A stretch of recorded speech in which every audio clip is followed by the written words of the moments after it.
Nama saya Umi Alia binti Ramli dan saya merakunkan watak Wan Darus dan Tok Penghulu.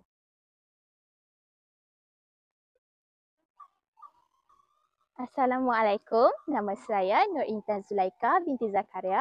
Saya melakonkan watak Mak Anda dan juga Mahura.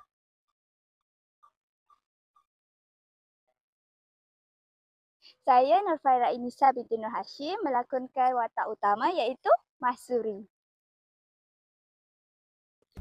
Pulau Langkawi yang ketika itu dikenali sebagai Langkapuri telah dikurniakan seorang jelitawan bernama Mahsuri binti Pandak Maya. Pandak Maya ini dikatakan berasal dari Pulau Bukit. Pulau Bukit ni nama lama bagi Phuket, Thailand. Sebelum itu, Phuket atau Pulau Bukit ni merupakan salah satu dari sempadan asal semenanjung Tanah Melayu. Dulunya merupakan tempat berkelah keluarga di Raja Kedah dan merupakan salah satu jajahan takluk Sultan Kedah sebelum termeterainya perjanjian Anglo-Siamese Treaty pada tahun 1909. Pagi itu, mentari mula menyinari sawah menghijau di Pulau Langkawi. Mahsuri berjalan di batas sawah dengan bakul di tangan. Senyum terukir di wajahnya yang lembut. Walau hidup mereka sederhana, kasih sayang dan keikhlasan sentiasa mengisi rumah kecil mereka. Pulau Legenda cantik terpapar, Gunung Mat Cincang gagah berdiri. Kisah Mahsuri takkan tergusar, teladan budi tetap dicari. Ketika menyambut pesan ibunya, tutur kata Mahsuri penuh sopan dan beradab, mencerminkan budi pekerti yang tinggi. Dalam ketenangan pagi itu, kisah hidup Mahsuri yang penuh teladan pun bermula. Suri, jangan lupa bawa beras ke rumah Tok Penghulu nanti ya. Mereka selalu bantu keluarga kita. Baik, Mak. Rezeki yang sedikit ini pun rahmat Tuhan. Kita kongsi ya.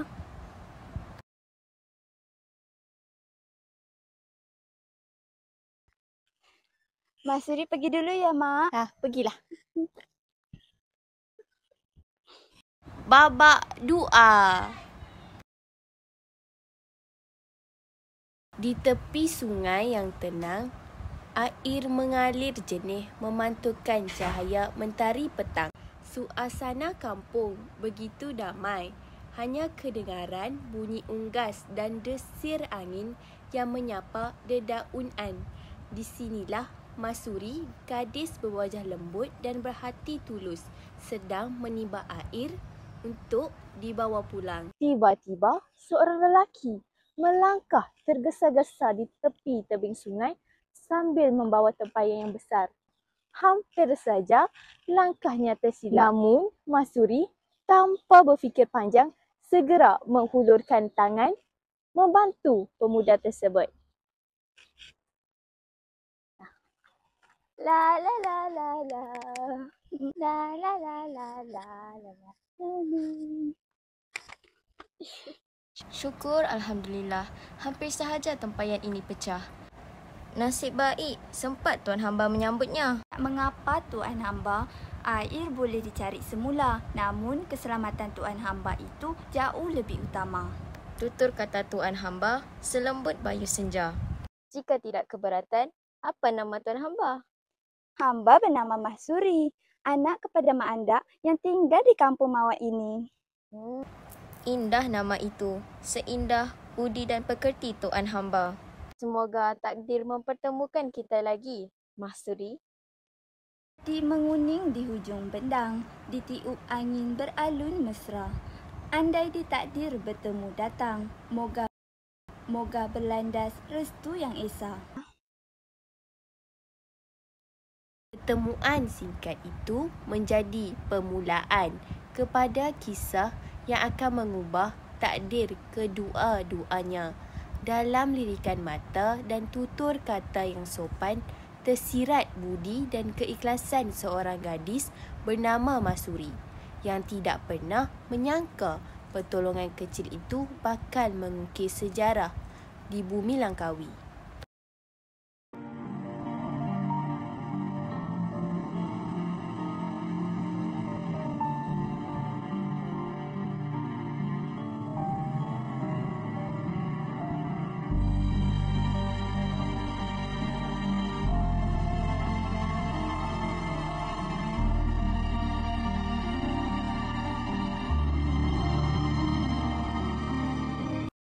Babak 3. Bunga tanjung di tepi laman, bunga melur mekar di taman. Mahsuri dan Derus bersatu aman, moga bahagia dalam iman. Setelah cinta direstui keluarga, Berlangsunglah majlis perkahwinan Mahsuri dan Wan Derus dengan penuh adat dan sopan. Langkawi pada hari itu seolah-olah diselubungi rahmat. Bunga-bungaannya mekar dan angin yang membawa harumnya kemesraan. Cahaya kasih bersulam budi, di bawah kasih pelamin janji terukir. Semoga cinta seindah pagi menyinari hidup hingga akhir. Mahsuri. Mahsuri. Kini engkau isteri yang sah. Jagalah suamimu dengan kasih dan hormat. Dalam rumah tangga, sabar dan budi itulah mahkota sebenar wanita. baiklah Mak, Mahsuri akan jadi isteri yang taat dan ibu yang penyayang. Ibu, restuilah perkahwinan ini. Semoga rumah tangga ini menjadi sakinah, mawadah dan rahmah. Baiklah Derus. Okey. Namun, begitulah adat dunia. Di mana ada sinar bahagia, di situ jugalah bayang iri mula menjelma. Walau Langkawi berseri dengan pesta dan doa, jauh di sudut hati manusia, ada yang menyimpan cemburu. Desas-desus mula berhembus halus, seperti angin malam, membawa bisikan yang menodai keindahan kasih Mahsuri dan Wan Derus. Tiada siapa menduga bahawa senyum yang hadir pada hari perkahwinan itu bakal diganti dengan duka dan fitnah yang kejam. Maka bermulalah kisah yang hitam yang bakal menguji kesetiaan, maruah dan ketabahan seorang wanita suci yang bernama Mahsuri. Babak 4.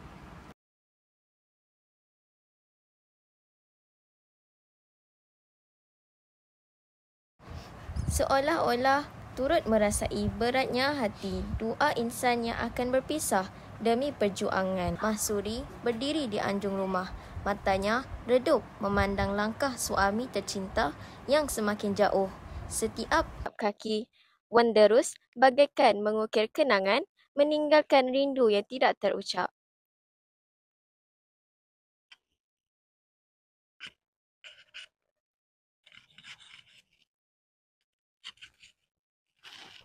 Isteriku, Sultan memerintahkan aku berangkat ke medan perang menentang musuh dari Siam. Pergilah suamiku, jika perjuangan menuntut jasadmu, biarlah rohmu pulang dengan damai. Aku di sini akan setia menunggumu, bukan dengan air mata, tetapi dengan doa yang sentiasa mengiringi setiap langkahmu hingga ke akhir waktu.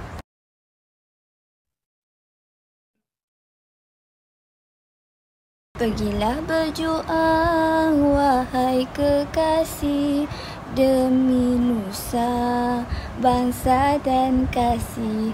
Walau jauh jasad berpisah, doa dan rindu takkan tersisih.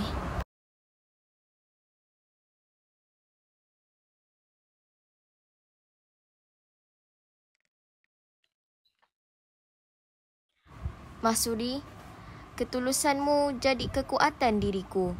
Selagi nafas masih ada, akan kujaga maruah bangsa dan keluarga.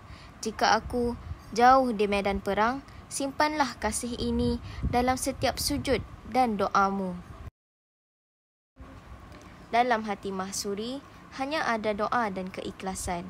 Dia tahu perjuangan suaminya bukan untuk kemegahan, tetapi demi tanah air dan maruah bangsa. Maka, dengan hati yang tabah seorang isteri, Mahsuri mengirim kasih melalui doa, berharap agar angin dan langit menjadi saksi cintanya yang abadi. Babak 5. Sejak Wanderers berangkat ke medan perang, aku sering nampak Mahsuri tidak seperti dahulu. Sering benar dia ke sungai di waktu senja bersama pemuda asing dari Patani itu. Aku pun pernah nampak mereka berbual lama di bawah pokok ara. Pemuda itu bernama Deraman. Konon datang berdagang. Tapi entahlah, mata ini pun boleh menilai gerak-geri yang mencurigakan. Alahai perempuan, kalau suaminya jauh, hatinya mudah beralih. Cantik seperti Mahsuri, tak hairanlah ramai yang tergoda. Tapi kalau dia bermain cinta, ini aib besar bagi kampung kita. Tapi Mahura, Mahsuri itu isteri kepada pahlawan kita. Tak mungkin dia sanggup mengkhianati suaminya sendiri. Aku tidak menuduh sesiapa, tapi senyum yang indah belum tentu setulus hati. Aku cuma tak mahu maruah kita tercalar. Benar juga kata kau. Kalau berita ini benar, kampung kita akan malu besar. Lebih baik kita sampaikan pada Tok Penghulu. Malam ini juga. Aku setuju itu. Maka bermulalah fitnah yang kejam, lahir daripada rasa cemburu dan hati yang busuk. Fitnah itu dipupuk oleh kata-kata tajam yang berbisa seperti racun. Dari mulut ke mulut, cerita kecil semakin membesar hingga menjadi nista. Kasih suci Mahsuri akhirnya dirobek oleh lidah manusia yang tidak tahu berhenti berbicara. Babak 6. Pagi itu hujan baru berhenti, meninggalkan bumi basah dan udara sejuk menyelubungi kampung. Balai penghulu dipenuhi penduduk yang datang dengan pelbagai rasa. Ada yang ingin menegakkan keadilan. Ada juga yang dibakar dengan rasa iri dan dengki. Namun, di tengah-tengah balai berdirinya Mahsuri, gadis suci dengan wajah yang tenang, namun mata yang merah menahan sebab. Setiap langkahnya ringan, tetapi setiap pandangannya penuh ketabahan. Di sekelilingnya, bisik-bisik dan pandangan sinis mula menyemarakkan suasana. Menanti keputusan yang bakal menentukan nasib seorang wanita yang tidak berdosa.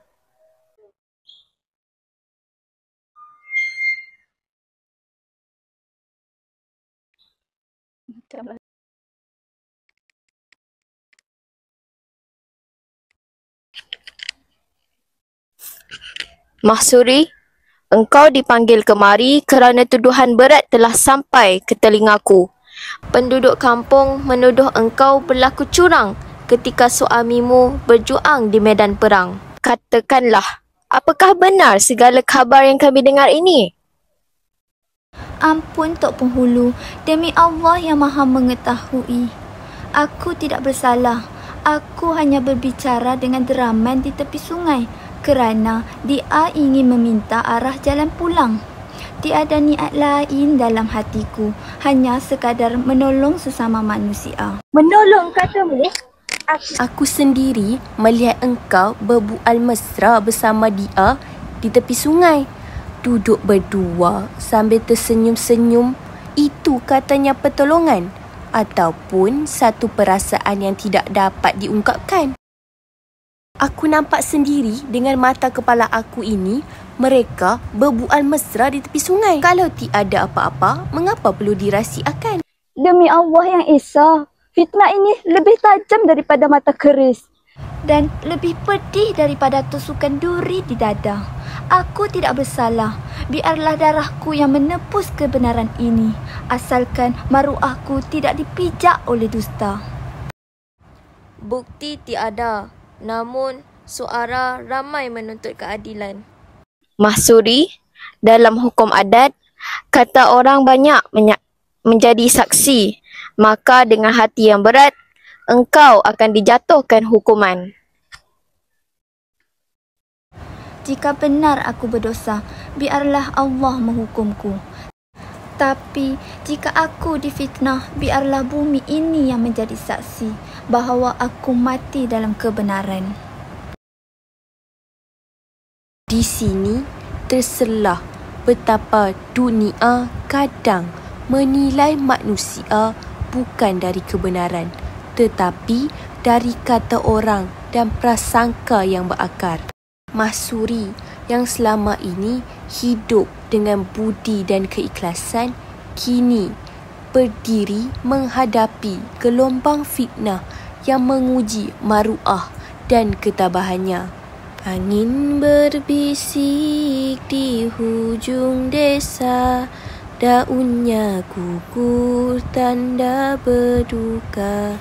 Benar tersisi dalamnya dusta, namun benarnya tetap mulia. Maka bermulalah babak duka yang akan mengubah takdir Langkawi selama 7 keturunan kerana fitnah yang lahir daripada hati manusia tidak pernah membawa selain kehancuran. Babak 7. Di bawah langit kelam dan suram, Langkawi seakan tersentak menahan duka. Angin bertiup kencang membawa isyarat duka, sementara kuruh di kejauhan Kan meratapi nasib seorang wanita suci ketika keris dihunus dan Mahsuri rebah. Waktu seakan terhenti. Darah putihnya mengalir suci dan murni menjadi saksi ketulusan yang dizalimi. Setiap pandangan penduduk dipenuhi Penyesalan. Mereka akhirnya sedar bahawa fitnah telah meragut maruah seorang insan yang tidak berdosa. Duduk kau di sini. Jangan Biar Mahura. aku ikat engkau. Tolong jangan buat aku macam ni, Mahura. Tolong aku. Kau duduk diam di sini. Aku tidak bersalah. Tolong aku, ya Allah. Okey. Jika benar aku berdosa, biarlah darahku menjadi merah, tanda kesalahanku kepada manusia. Tetapi jika aku tidak bersalah, biarlah darahku menjadi putih, saksi kebenaran yang tidak dapat disembunyikan. Dan dengan darah yang mengalir ini, aku bersumpah Langkawi tidak akan aman 7 keturunan lamanya, selagi kezaliman beraja di hati manusia.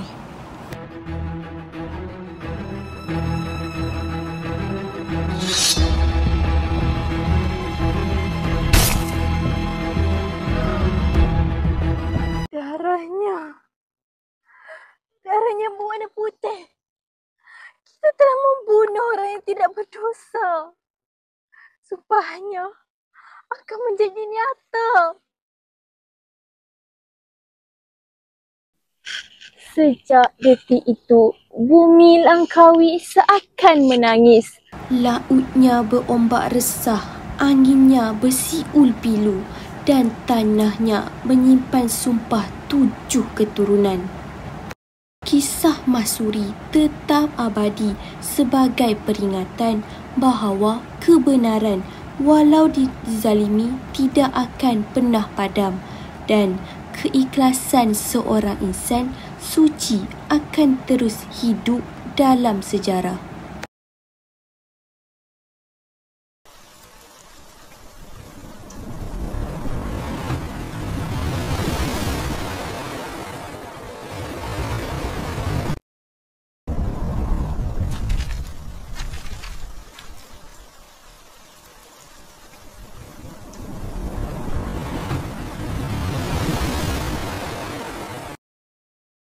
Babak 8. Sejak hari itu, Langkawi tidak lagi sama. Angin membawa duka, sungai mengalir lesu dan sawah padi gagal memberi rezeki. Setiap rumah terasa hampa, setiap hari tersentuh perih yang sama. Akibat kezaliman dan fitnah yang membinasakan seseorang insan yang suci tersebut. Orang kampung mula mengerti bahawa sumpah Masuri bukan sekadar kata-kata, Tetapi janji yang mengikat bumi dan langit. 7 keturunan menerima akibatnya. dan air matanya tidak mampu memadamkan sejarah yang tercatat. Kisah Masuri mengajar bahawa keikhlasan dan kebenaran walaupun dizalimi, ia tetap meninggalkan jejak yang abadi. Dan bagi Langkawi, setiap hembusan angin, setiap riak ombak membawa peringatan bahawa keadilan yang sebenar mungkin lambat tiba, tetapi ia pasti akan menuntut haknya.